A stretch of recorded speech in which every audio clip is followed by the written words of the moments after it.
വലിയൊരു മരത്തിൻ്റെ മുകളിൽ കുറേ പക്ഷികൾ കൂടുകെട്ടി താമസിച്ചിരുന്നു. സുഖകരമായിരുന്നു അവരുടെ താമസം. അങ്ങനെയിരിക്കെ മരത്തിനു കീഴെ ഒരു വള്ളിച്ചെടി വളരാൻ തുടങ്ങി.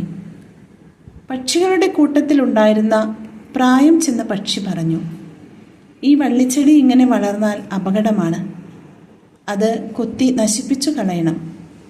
എന്നാൽ ചെറുപ്പക്കാരായ പക്ഷികൾ വയസ്സൻ പക്ഷിയുടെ ഉപദേശങ്ങൾ കേട്ടില്ല.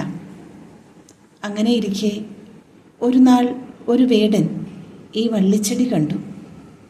പിടിച്ച് മരത്തിൻ്റെ മുകളിലേക്ക് കയറാൻ പറ്റിയ ഉറപ്പുള്ള വള്ളിച്ചെടി.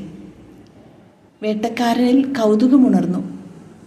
അയാൾ വള്ളിച്ചെടിയിൽ പിടിച്ചു കയറി പക്ഷികൾ താമസിച്ചിരുന്ന വൃക്ഷത്തിൻ്റെ കൊമ്പിലെത്തി കെണിയൊരുക്കി.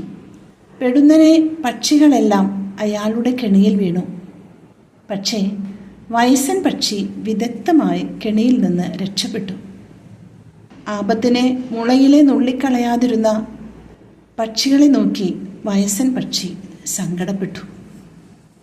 സുഹൃത്തെ, അനുഭവജ്ഞാനമുള്ള മുതിർന്നവരുടെ നിർദ്ദേശങ്ങൾ ചില കെണികളിൽ നിന്ന് നമ്മെ രക്ഷപ്പെടുത്തും. സ്വന്തം സുരക്ഷിതത്തെ നഷ്ടപ്പെടുത്തുന്ന ഒരു തണലിൻ്റെ കീഴിലും ആയിരിക്കരുത്. അപകടങ്ങളെ തിരിച്ചറിയാനുള്ള ജ്ഞാനം ആർജിക്കാം.